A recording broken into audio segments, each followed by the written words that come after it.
Acheter une bonne affaire en immobilier, c'est la clé pour réussir et pouvoir générer du cash flow. Mais comment faire pour éviter les pièges et ne pas se tromper? Aujourd'hui dans cette vidéo, je vais te donner 5 critères pour justement repérer une pépite et faire le meilleur investissement possible. Si tu veux apprendre à investir intelligemment, je t'invite à t'abonner à cette chaîne et à activer la petite cloche de notification pour recevoir toutes mes prochaines vidéos en exclusivité. Alors comment savoir si tu fais une bonne affaire? La première des choses va être de comparer les prix au mètre carré de ton secteur. Pour cela, tu peux te rendre sur des sites spécialisés comme par exemple Meilleur Agent ou même Le Bon Coin où tu vas avoir les petites métriques du secteur qui vont s'afficher. La deuxième chose, ça va être d'étudier l'historique des transactions de ton secteur.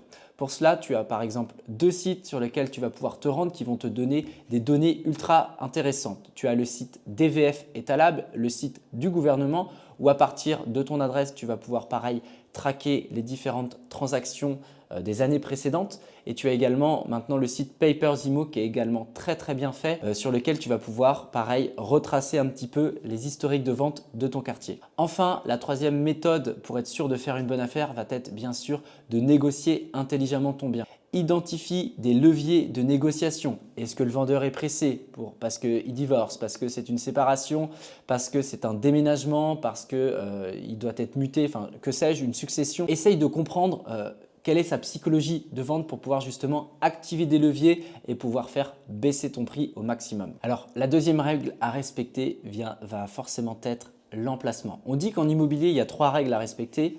La règle numéro 1, l'emplacement. La règle numéro 2, l'emplacement. Et la règle numéro 3, l'emplacement. Ton emplacement va être primordial. Comment faire pour le valider? Donc, si tu veux vraiment être sûr que tu vas avoir de la demande, ça va être bien sûr de poster une fausse annonce sur Le Bon Coin. Cette fameuse technique marche à tous les coups. La deuxième chose concernant ton emplacement va être de vérifier un petit peu les commodités qu'il va y avoir autour de ton logement. Est-ce que tu vas avoir des transports? Est-ce que tu vas avoir des commerces? Est-ce que tu vas avoir des études supérieures, etc. Et je t'invite également à éviter les quartiers qui vont être plutôt en déclin, là où tu vas avoir finalement un taux de vacances locatif qui va être un peu plus important. Une bonne affaire dans un mauvais quartier, finalement, il faut comprendre que ce n'est pas une bonne affaire. Donc, sois vraiment très attentif sur la qualité de ton secteur parce que c'est ça qui pourra également faciliter ta revente. La troisième règle à respecter va être bien sûr de vérifier la rentabilité avant d'acheter. Encore une fois, en tant qu'investisseur, on n'est pas là pour subir les émotions. Tout est une question de chiffres. Si les chiffres ne sont pas bons, tu passes à autre chose. Alors pour te donner un petit peu des ordres de grandeur et comment faire pour calculer très rapidement une rentabilité, la rentabilité brute, ça va être le loyer annuel divisé par ton projet d'investissement global, donc prix d'achat, frais de notaire, frais d'agence et éventuellement des travaux. Tout ça, tu viens de multiplier par 100. Là, tu as la rentabilité. Pour te donner un petit peu des ratios et des ordres de grandeur, moi, la rentabilité cible que je vais viser en location classique à l'année, ça va être au grand minimum du 7%. Et si tu vas avoir des stratégies un petit peu plus offensives comme la colocation, la location courte durée, etc., les immeubles de rapport visent à minima du 10% brut.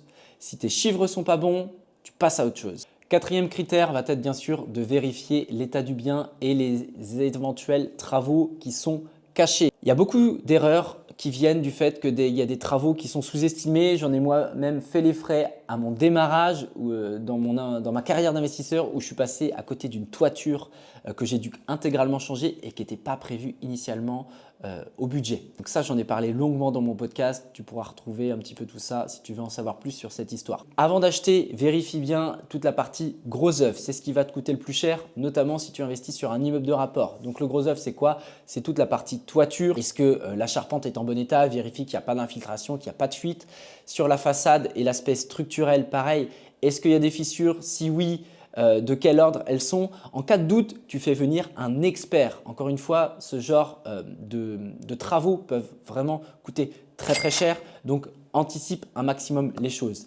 Et ensuite, une fois que tu es à l'intérieur du logement, les travaux qui vont coûter le plus cher, ça va être forcément l'électricité, la plomberie et les éventuelles huisseries. Si j'ai un conseil à te donner, si tu n'es pas encore connaisseur, si tu n'es pas encore expérimenté, c'est toujours faire une visite ou du moins une contre-visite avec un artisan ou un expert pour justement éviter les mauvaises surprises. Le cinquième critère, ça va être si tu achètes en copropriété de bien étudier justement la copro et les éventuelles charges.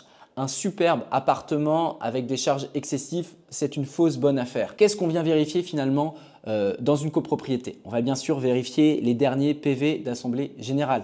C'est ce qui va te permettre d'avoir de la visibilité sur les travaux qui ont été effectués, les travaux qui sont en cours de vote et qui potentiellement vont être votés après ton acquisition. Donc ça, par exemple, sur toute la partie ITE, donc les isolations par l'extérieur, les ravalements, clairement, anticipe-le au maximum parce que ça peut représenter plusieurs dizaines de milliers d'euros à ta charge. Tu peux regarder également le budget de la copro.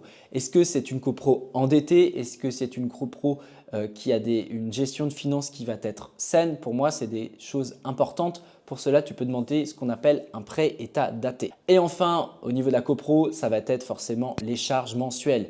Des charges mensuelles trop élevées, c'est une rentabilité plombée. Retiens bien cette phrase.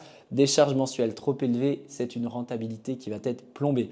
Donc, analyse vraiment tous ces éléments-là, c'est important. Tu peux également, sur toute la partie PV d'AG, budget de copro, prêt état daté, t'appuyer sur ton notaire qui est là également pour t'aider dans toutes ces analyses et qui doit vraiment t'aiguiller sur la santé financière de la copropriété. Dis-moi en commentaire sur quel point tu galères le plus, si tu as envie que je te fasse d'autres vidéos sur des sujets bien précis.